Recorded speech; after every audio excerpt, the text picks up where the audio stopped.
Today, we're breaking down cases of wealthy individuals mauled by deadly animals, from a Queensland bachelor party that left a groom chest-deep in a crocodile lagoon, to a midnight swim in Zambia's lower Zambezi that vanished into 40 yards of Black River. We begin in rural Texas, where a single interior gate separated a multi-millionaire investor from a 400-pound Bengal tiger.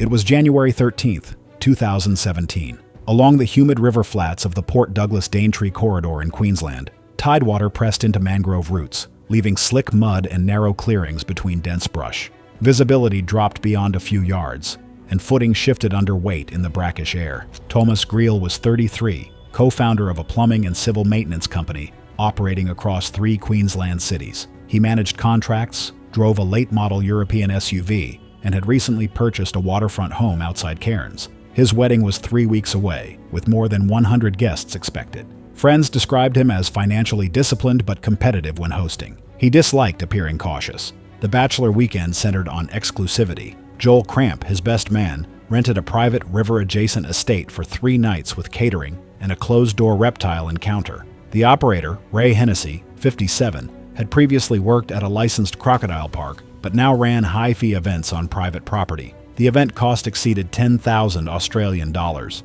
It was not a licensed wildlife facility. The crocodiles were housed in reinforced pens connected to a narrow off-channel lagoon separated from the river by a steel slide gate. The property bordered a slow, tannin-dark tributary lined with mangroves, where underwater visibility was less than a foot. Adult male saltwater crocodiles commonly exceed 15 feet and weigh over 1,500 pounds. They are ambush predators equipped with pressure-sensitive receptors along their jaws that detect vibration. Their bite force exceeds 3,500 pounds per square inch. In shallow water, they strike from below or the side, seize a limb or torso, and submerge prey. The encounter was staged at dusk. Hennessy positioned a large male named Hector inside the fenced lagoon.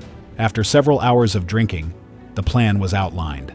Tomas would step into a roped section of knee-to-thigh deep water while Hennessy remained on a raised platform with a control pole. The exposure would be brief. No splashing. Always face the animal. Witnesses stated Tomas descended the ladder faster than instructed. His feet hit the water with a heavy splash. The lagoon was shallow at entry, but deepened abruptly 2 steps forward. The rope boundary floated loosely. Hector lay motionless along the opposite bank, only eyes and nostrils visible. For roughly 20 seconds, nothing changed. Tomas remained chest-deep, despite earlier instructions to stay near the steps. He lifted one arm toward the deck, turning slightly at the waist. The water at his left hip shifted in a rounded swell against the still surface. The strike came from below and slightly behind. Hector's jaws closed across Tomas's left hip and outer thigh, upper teeth driving above the pelvis, while the lower row embedded deep into the quadriceps.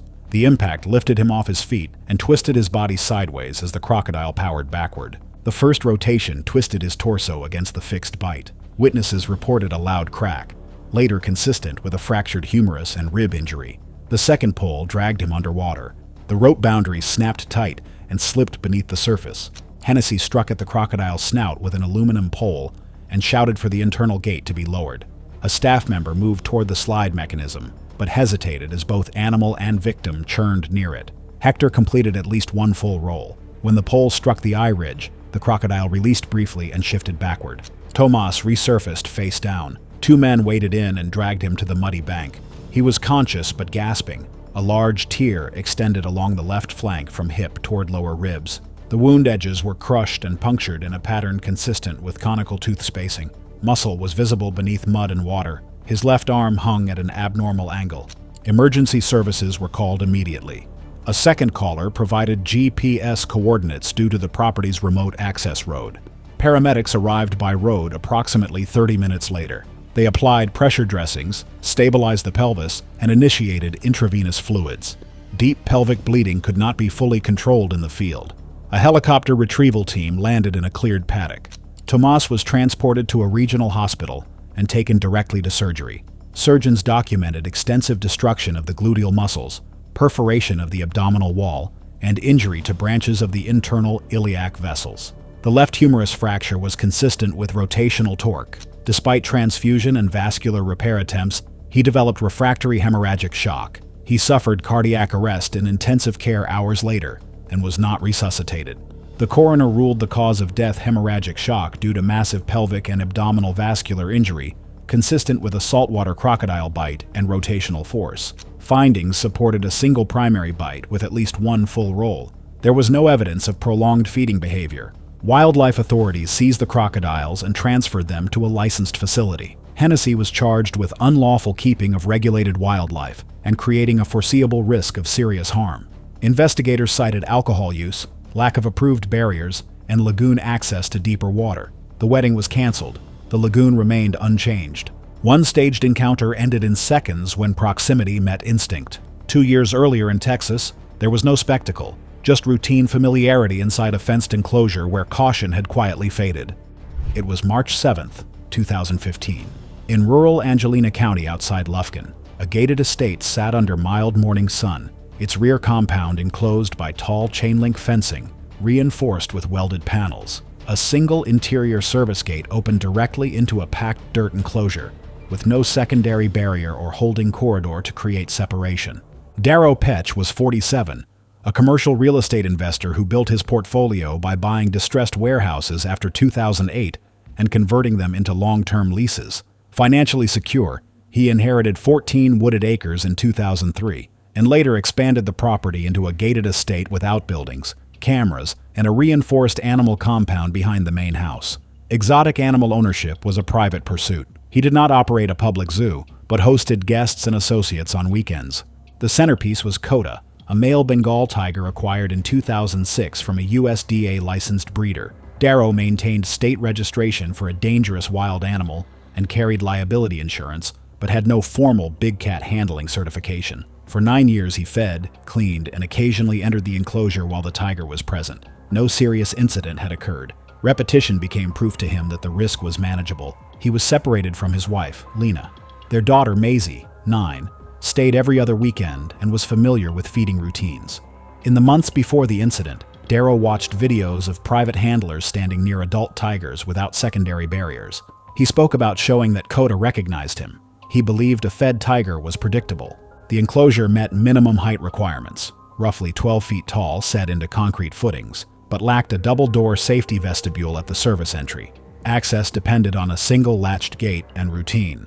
Adult male Bengal tigers commonly exceed 400 pounds and can generate bite forces strong enough to crush bone. Their forelimbs are built to knock prey off balance and hold it while delivering a suffocating or cervical bite. Feeding reduces hunger, but does not eliminate predatory reflexes or territorial responses. A crouched human at close range lowers their profile and can trigger a rapid strike covering several yards in under a second. At 10:50 a.m. before scheduled visitors, Darrow fed Coda raw chicken and beef trim through the secured feed slot. He told Maisie to remain near the house. A 16-year-old groundskeeper was spreading gravel near the driveway. Darrow carried a rake to the rear service gate, unlocked the exterior padlock, entered, and latched it behind him. Coda lay along the far fence line. Darrow crouched near the center of the enclosure with the rake beside him, shoulders angled forward, speaking in a low tone. From outside the fence, nothing appeared unusual. The tiger rose and walked toward him, quiet and controlled. He closed the gap and leaned in, drawing scent from Darrow's hands and clothing. Then the posture shifted. Coda stepped back slightly. His head dipped below shoulder height. Ears rotated outward and flattened. Muscles along his shoulders tightened. His weight shifted onto his hindquarters. Darrow remained crouched. The groundskeeper later described a brief pause before the forward surge. The tiger covered the distance in one bound and struck high, jaws locking across the left shoulder and base of the neck. The impact drove Darrow sideways onto the dirt. The bite held. Coda anchored with his forelimbs and pulled backward several yards, hind claws carving furrows in the soil. Darrow's right arm struck toward the tiger's face without effect. The tiger remained low, maintaining grip rather than thrashing. Pinned near the fence, Coda adjusted his bite slightly higher along the lateral neck. Witnesses described Darrow's movements slowing within seconds. Blood spread rapidly beneath his torso.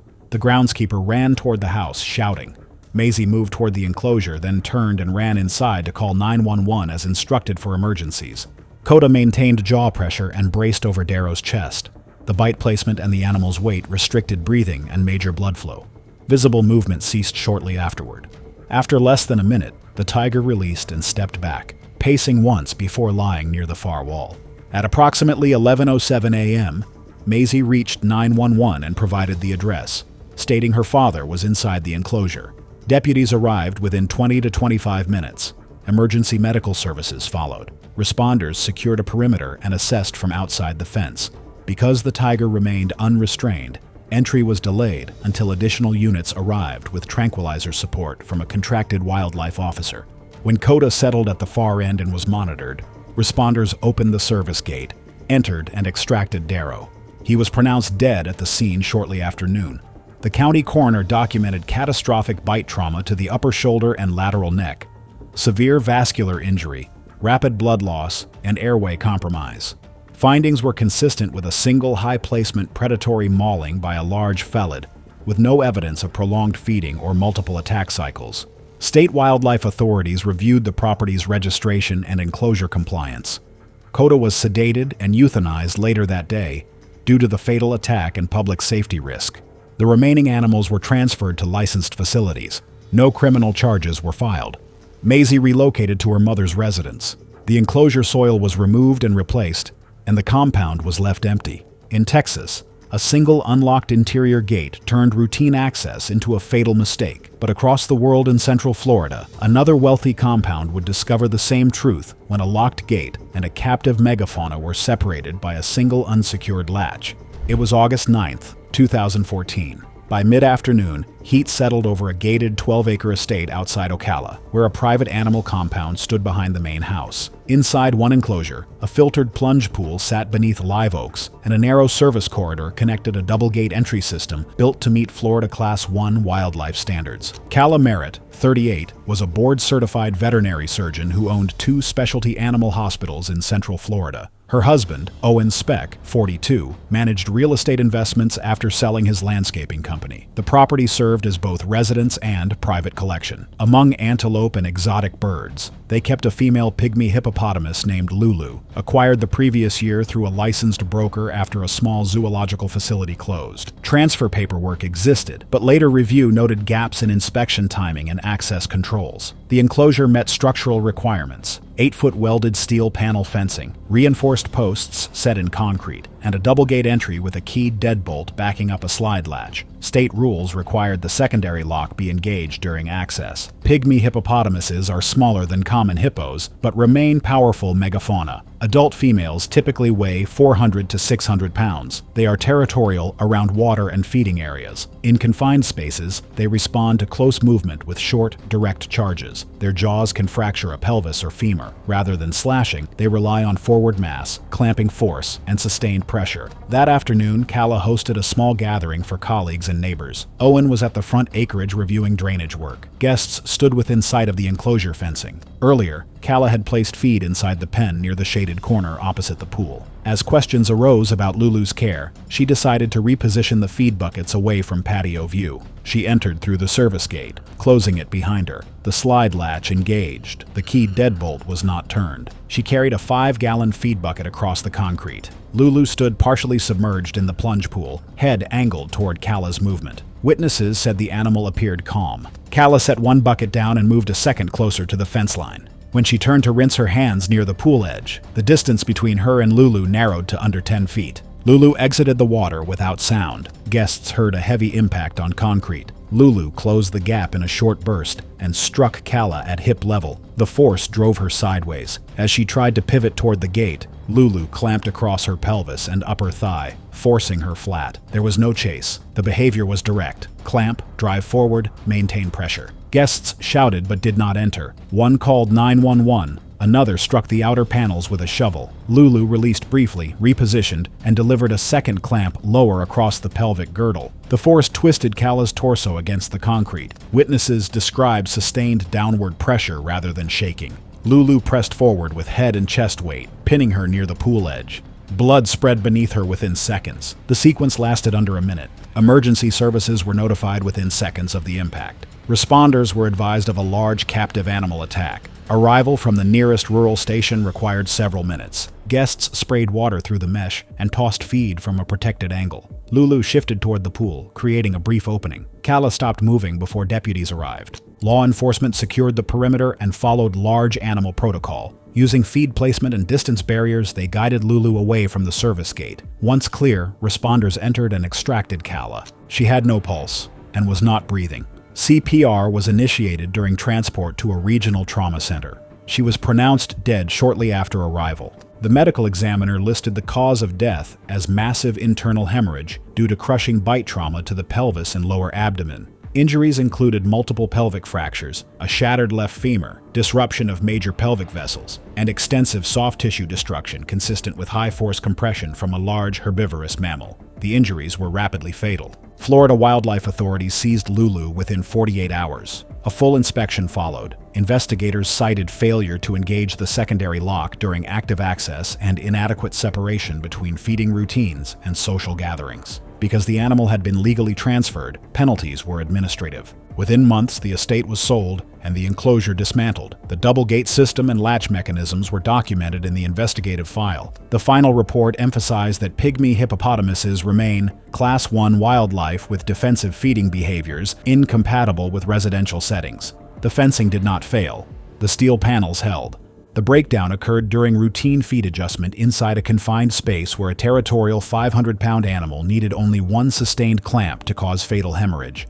One estate lost a life during a routine feed adjustment in the Florida heat, and 2 years later, beneath sagging perimeter wires on a private savanna concession outside Kasane, another wealthy owner chose to stand his ground against a pack that had already crossed the boundary. It was June 3, 2016. On a private game parcel outside Kasane in northern Botswana, a bush dinner site sat beyond the main lodge perimeter, lanterns casting uneven light across open savanna. Sections of the outer fence were under maintenance, and the nearest security vehicle was staged nearly half a mile away. Roland Beck, 58, was a Belgian hospitality investor who had sold 2 boutique hotels in Antwerp before purchasing a 600-acre riverside concession near the Chobe corridor. The property included elevated safari tents, a generator compound, refrigeration units, and an open-air dining enclosure marketed for privacy and wildlife proximity. Guests paid premium rates for exclusivity. Roland kept handwritten maintenance logs despite employing staff. In late May, he recorded irregular voltage readings from the dining perimeter's electric fence energizer. A replacement unit had been ordered but not installed. The enclosure relied on a multi-strand electric fence intended to deter elephants and buffalo. The lowest wire sat about 10 inches off the ground. The highest reached just under 4 feet. Its pulsed current required proper grounding, vegetation clearance, and consistent power. That week, Roland reduced generator runtime to conserve diesel after a delayed shipment. The fence was not tested the day of the dinner. Beyond the cleared perimeter, Mopane scrub thickened into darkness with no secondary barrier. African wild dogs range widely across northern Botswana. Adults weigh 40 to 70 pounds and hunt cooperatively in packs. They rely on endurance and can sustain speeds over 35 miles per hour. Their bite force is modest compared to larger predators, but they compensate with rapid, repeated bites aimed at limbs and soft tissue. They are typically wary of adult humans, though camps generating food scents can draw investigative approaches. Electric fencing deters only if fully functional. It does not physically block entry. 4 guests sat at Roland's table that night, along with Kumo, 24, a hospitality trainee managing the grill. Shortly after dusk, Kumo saw movement beyond the fence, mottled coats slipping between shadows. He counted 3, then more. Roland observed calmly, noting that wild dogs occasionally crossed the concession. He did not direct the group to the Land Cruiser parked about 25 yards away. The generator hummed faintly, but the fence produced no audible pulse. The pack approached in a loose arc. One dog lowered its head toward the lowest strand and brushed it without recoiling. At the northeast corner, a grounding rod had loosened in dry soil, weakening the system's pulse. Grass growth beneath the lowest strand reduced clearance. 2 dogs slipped under. Within seconds, 5 were inside. The animals entered at a cautious trot, drawn by the smell of roasted meat. Kumo moved toward the vehicle and urged the guests to follow. They ran and climbed inside, shutting the doors. Roland stepped forward, lifting a metal serving tray and shouting. He remained upright between the table and the advancing dogs. Wild dogs rarely attack standing adult humans. The sequence changed when Roland backed toward the fire pit, stepped into a shallow depression, and fell onto his right side. The tray clattered away. His profile shifted from upright to grounded movement. The nearest dog seized his lower pant leg and bit into the calf, then released and re-bit higher. Another targeted the opposite leg. The bites were rapid and disabling. Roland attempted to rise but slipped in loose sand. A third dog latched onto his forearm as he raised it defensively, tearing skin and muscle. The pack's behavior shifted to coordinated attack within seconds of his fall. From inside the vehicle, guests described rapid impacts and sharp vocalizations. Roland kicked repeatedly, striking one animal, but another secured a grip high on his inner thigh. The bite penetrated deeply into the upper leg, where major blood vessels run close to the surface. As he fell onto his back, two dogs pulled in opposite directions at his legs, enlarging wounds through traction rather than crushing force. The attack concentrated on the lower extremities. As leg strength diminished, one dog shifted toward the abdomen, delivering tearing bites to exposed tissue. Guests activated the vehicle's headlights and sounded the horn. The noise caused two dogs to disengage, while the remaining animals maintained contact briefly before retreating once Roland stopped resisting. A guest placed an emergency call immediately, providing GPS coordinates. Police and wildlife officers responded from Kasain. Travel required transit to the property gate, followed by slower progress along a sandy interior road. Responders found Roland supine near the fire pit. There were multiple deep lacerations to both lower limbs, extensive soft tissue loss, a penetrating wound to the upper inner thigh consistent with major vascular disruption, traumatic injury to the left forearm, and abdominal tearing. He showed no signs of life. A coroner's summary listed cause of death as exsanguination due to multiple penetrating bite wounds, with the primary fatal injury involving femoral vessel damage. The estimated time from initial incapacitating bite to death was consistent with rapid blood loss without surgical intervention. Wildlife authorities inspected the perimeter the following week. Voltage testing confirmed an insufficient pulse due to compromised grounding and an inconsistent generator supply. Vegetation beneath the lowest strand reduced deterrence. Roland's maintenance log, documenting irregular readings, was entered into the report. No criminal charges were filed. Within months, the concession was sold to an international safari operator. The dining area was redesigned with a double perimeter barrier, buried mesh at ground level, and continuous power monitoring. Staff adopted revised drills requiring immediate vehicle retreat at the first predator approach. The failure was mechanical. The consequences were immediate and irreversible. After a multi-millionaire restaurateur learned that a silent fence offers no protection once the current fails, we moved to Zambia's lower Zambezi, where a self-made infrastructure investor stepped off a jetty into 40 yards of Black River and met something far older waiting beneath it.